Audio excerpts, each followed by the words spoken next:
Welcome to Shovelware Diggers. Our dig team is currently excavating the Softkey Shareware 2000 Hit Games 2CD collection. You can find a link in the video description listing the entire directory structure of this archive. Here's what our diggers have for week 265. For more information on how to join the dig team, simply follow the Patreon link in the video description. Now, without further ado, let's get to it. First up, we have a team dig from Jacob Rudolph and Elkovsky. WINGAMES /GG/Quenzar. Not entirely certain with this one. Probably something to do with a queen of something, or a Tsar. I don't know. Where is it? We got Quenzar. Oh, we got a lot of wave files. That can be either a good or a bad sign. Got a VBX and a DLL there, which is unfamiliar to me.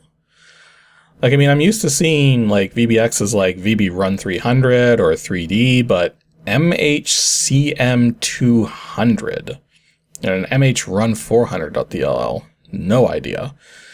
But in any case, I got a README, and there's help files, so what's the README say? Quenzar's Caverns, version 1.5, copyright 93, Pulse Ventures Limited. Please read tutorial.txt file 2 for quick... Okay, please read the tutorial.txt file 2 for quick instructions on using Quenzar. Okay, I was just reading it stupid. Yeah, and there's a tutorial.txt. But in any case, so we got runtime requirements, requires Windows for Works Group or 3.1, VGA graphics, nothing too extravagant. Although it says it also requires VB Run 300, which I do have installed. Okay, Quenzar's Caverns is a low-cost Windows dungeon adventure game that combines elements of text and action games in a graphical format. Okay, so this sounds like it's going to be like a dungeon crawl, so that's going to be interesting. What else we got here? Okay, there wasn't really much else to the README, so let's see what the register.txt says in terms of price. So $10 US or 14 Canadian. So that's not too bad. And yeah, it's a Canadian-made program, judging from the address I saw in the README. So, well, let's just run it. Pulse Ventures Limited presents Quenzar's Caverns. This looks familiar. I think I might have actually played this once before. Although, it's a resizable border with a maximize button, so you know what that means. Does it maximize? Nope. What do you expect? Yeah, this looks very familiar. I think I've played this before. So, anyways, you're in a hallway of a rough-hewn stone, or in a hallway of roughly hewn stone, and a bed is here. So game menu is just, oh, we can enable sound from here. Good. Let's see how bad the sound is. Well, you can also set up new games. So you can do either a basic game or advanced. What's the help say on the terms of the differences about that? Okay, apparently it's just a difficulty setting. Like, there's a bunch of differences between them, but it seems that the advanced game simply just makes it harder. So, okay, this is nice. The game actually the help system here for the game actually has this little picture here that points at everything and shows what it actually is. So one thing we can see here is that these numbers that appear on the rooms is actually the number of trapped rooms that are nearby the room that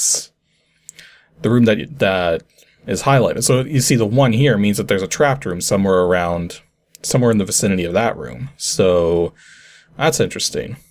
And it also shows the room here, and then if there's a monster, there's a monster here, and then you've got strength values and PV, which doesn't have something for that. I guess PV maybe stands for like point values or something. Hit points? Maybe the strength is basically how much damage you can do? Okay, that's kind of weird. There's an attack and a defend button, and apparently the attack button attacks at full strength and regular dexterity, but the monster also attacks at full strength and regular dexterity, whereas the defend button is still an attack button. It's just you have less strength and dexterity, while the monster still gets full strength, but only half of its dexterity. So that's kind of weird. Also, grenades? This is like some kind of swordplay game where we get grenades. We going back to Monty Python here or something? Okay, so PV is actually like a generalized estimate of how strong you are compared to a monster. So basically, higher PV means something about you is better, or multiple things are better. So, and yeah, apparently you can talk to the monsters to threat, bribe, or plead with them. Okay, then. Well, let's see how this goes. So we're in a room with a bed in here, so let's search the bed. Now, a voice comes out of thin air. Beware when I fire of, or when I tire of toying with you, you will die. Magic chainmail is here. Ooh, magic chainmail. Hopefully there's no cursed items. So let's get the item. You picked up magic chainmail. So statistics and inventory. Whoa. Okay, we actually have quite a lot of things. So we've got a sword readied. We've got a small shield. Carrying a couple of red potions. Yeah, holy hand grenades. It's a Monty Python reference. Well, let's see how this magic chainmail works. So right now we're at 14, 14, 10, 14, 13, 10. Oh, no, wait, it's got separate stats for weapon and armor. Never mind. So, use? You use a magic chainmail. Our armor's up to 5. Yay! Actually, can we change our... No, we can't change our name. We're Rolf the Mighty. I could have changed it if I started a new game, but I decided to just go with this one. Anyways, so from here we can move to an adjacent room. Oh, movement sounds. You're in a hallway of lifted stone, fitted stone. It's a little hard to read the black on green text from how far away from the screen I am, but whatever. Let's keep moving. In a room with a roughly hewn stone floor and walls, there's a bed in here, so another bedroom, but there's also a cave troll here. Has a long sword and padded armor. So we're kind of similar, except we have better armor, so let's attack it. Critical hit! You have hit the cave troll for 2 points, doing 2 damage. That's a critical? Our critical hit is a mere 2 points of damage? Seriously? And the cave troll missed. Well, we'll attack again. So this time we did 3 points. Well, you hit the cave troll for 3 points, doing 2 damage. Okay, it's kind of weird.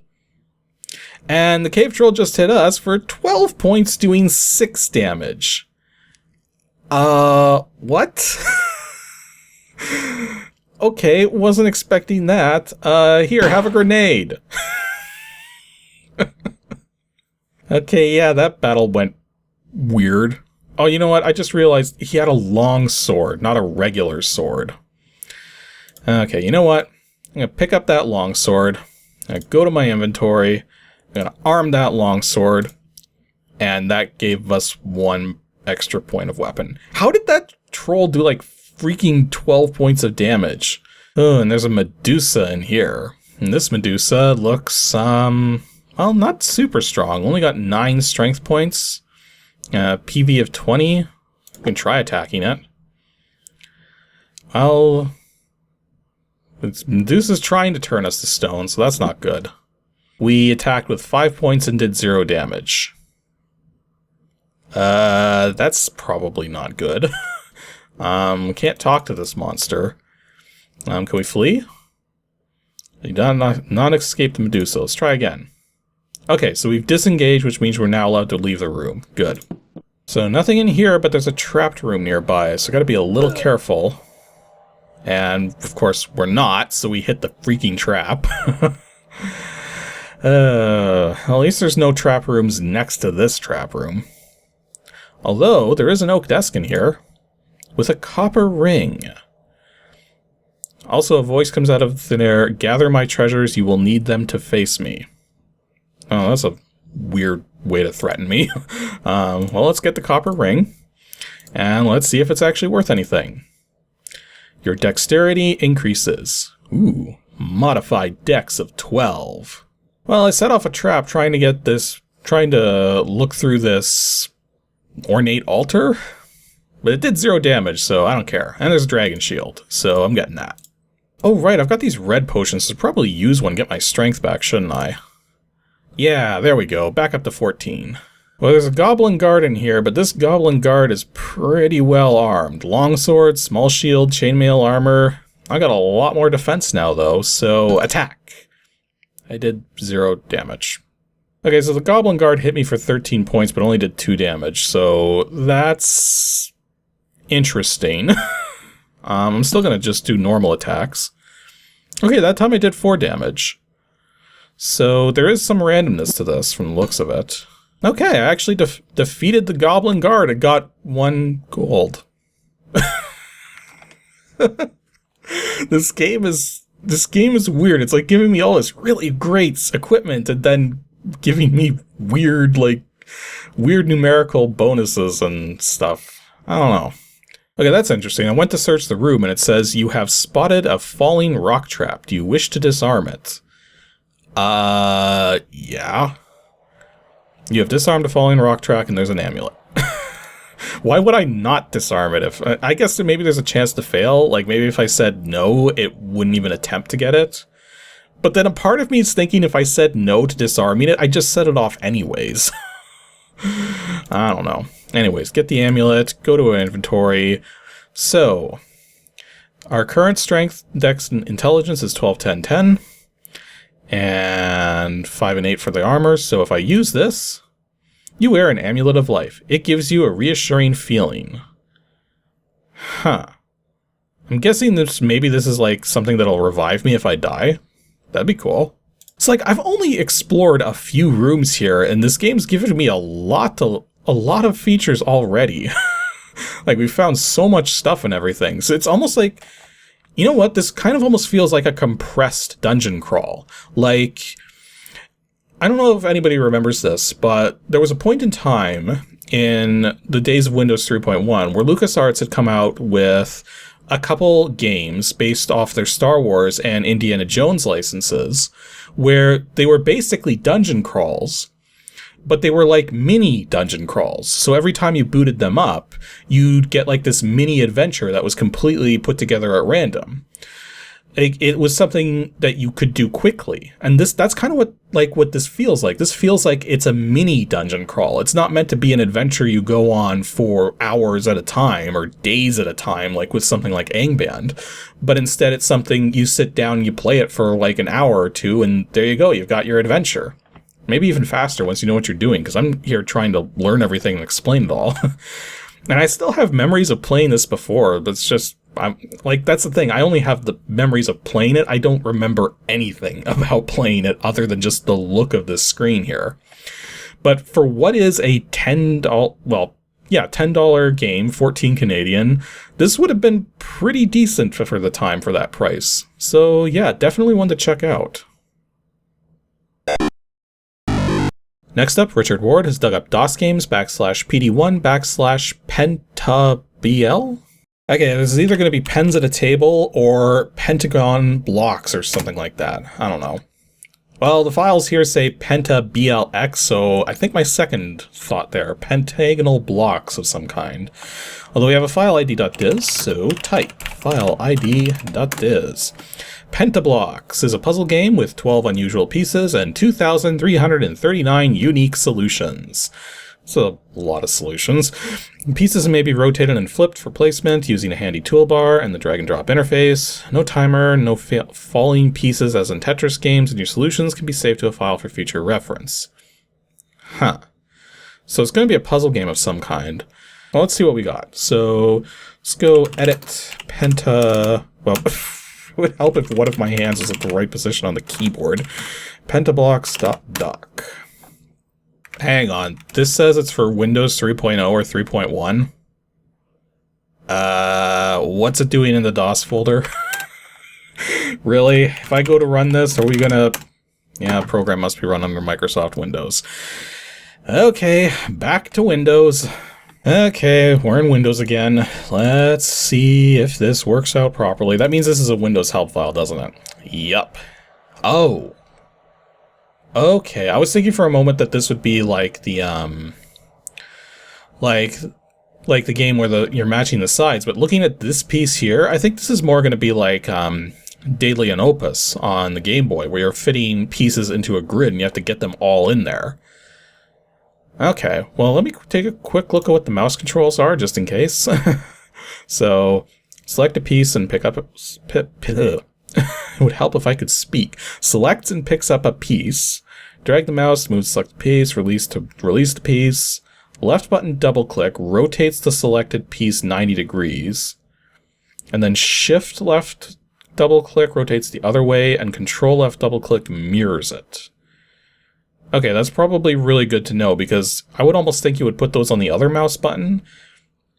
Or it's like right over, it's basically everything's on the left mouse button. This is a one button game, even though Windows generally has always had at least 2 buttons. This is not a Mac. Okay, Pentablocks. Oh yeah, this is like Daily and Opus. Oh, and resizable doesn't maximize. Well, I don't think this is a fair comparison because most of this window is just unused space anyways, so... Okay, we got options to turn a grid on or not. We can turn that speed bar on and off. You know, I almost feel like we've actually taken a look at a program like this recently. I might be wrong. We might have been a similar program. It's this speed bar here. For some reason, I think I remember this speed bar. But just in case I'm wrong, we're still going to play this for a little. And what's the registration? So the registration form says that this costs 12 British pounds. So given when this came out, that'd probably be closer to like 24 US dollars, I think, or something like that. Either way, expensive.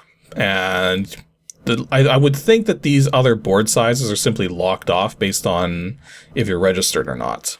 So anyways, reset, which I guess we didn't really need to do.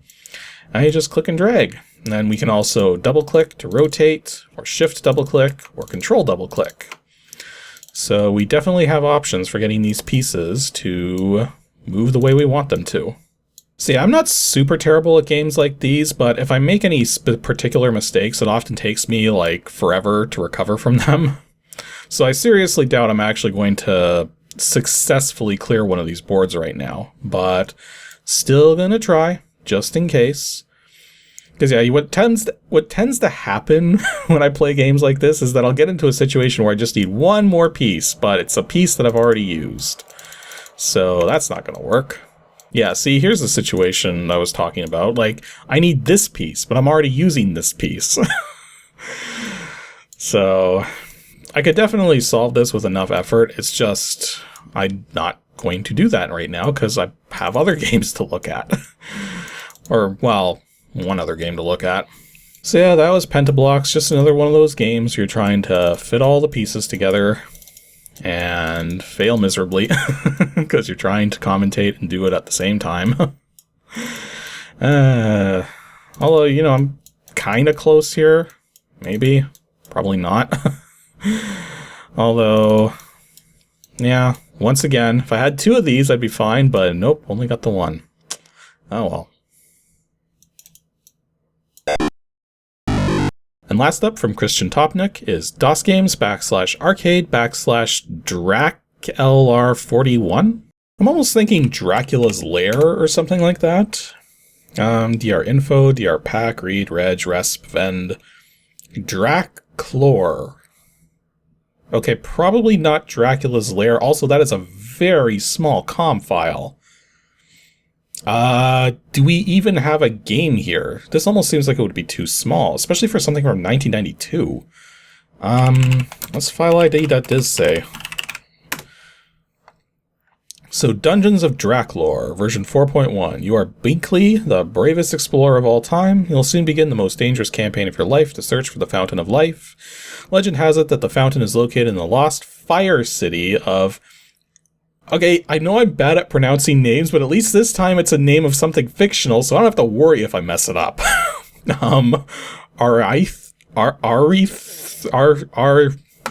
I'm just gonna call it Arby's. Your quest will not be easy. Arby's lies in the outer reaches of the Draclore Mountains, where unspeakably evil creatures lurk, waiting for unwary explorers. Wait, there's no period there. Shouldn't there be a period there? Okay, and it looks like we had an abundance of doc files here, as well as a read first. Like, I've got... Okay, this is probably a text adventure now that I'm thinking about it. But, anyways, edit. Well, let's do the register first. Registration document. What have we got?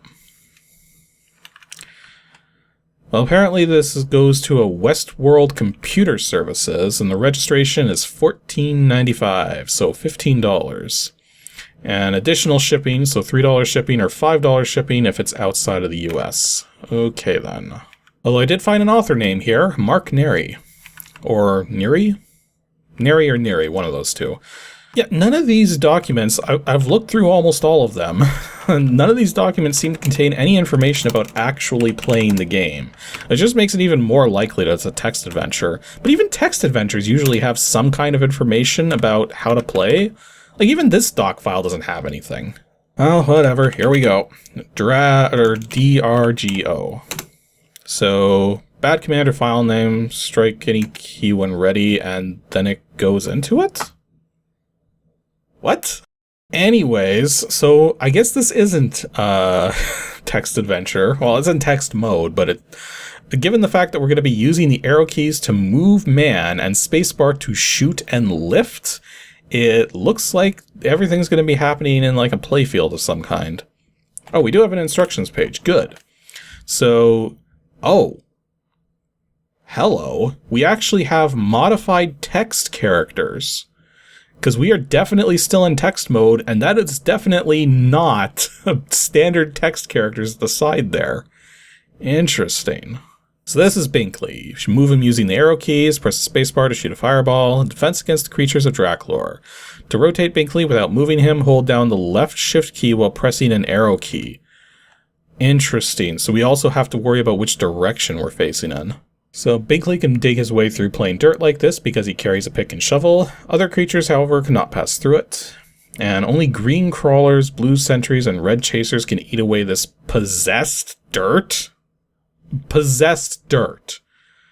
Okay, so we not only have to worry about the creatures, we also have to worry about the freaking dirt coming to kill us with possessed spirits or something. Binkley can move boulders around to trap monsters and shield himself from fireballs, push boulders by running into them, can pick up and carry them by using a spacebar. And we got silver coins around, gold coins, narrow passages, cracks that you can shoot fireballs through. So there's a lot to this from the looks of it. So I think what I'm going to do here is just jump into it. Although looking at more of this, I almost get the idea that this was somewhat inspired by ZZT. Just like obviously it's not going to be ZZT. It just feels like it's been inspired by it to some degree. But that was a really small file size. Like, again, I'm going to quit the DOS here just to show you. The entire program seems to be fitting into that DOD file there. That Drac lore DOD that's only 22K big, while the game itself is a 1 kilobyte, or slightly bigger than 1 kilobyte COM file. Whatever this is, it's been made tiny. And I still don't understand why it's giving me bad commander file name when I start it up. It's almost like it's trying to run like a title screen sequence, and it wasn't included for whatever reason. Like, that would be my guess. But let's play. And everything's already moving around and probably wants me dead. Okay, so I've got fireball powers. Doesn't look like I have a limit, other than the fact that I can't shoot it continually. Okay, and the fireballs go through the enemies. Oh, the fireballs... Okay, there it goes. I think if I wanted to deal with those enemies, I have to actually get in there. Okay, and there's some weird scrolling that goes on, too. Now, you can't push multiple boulders at a time, but I can pick them up and then put it down. So, don't want to get hit. Okay, that was weird. If I shoot those things, it, like, changes the position of the wall there.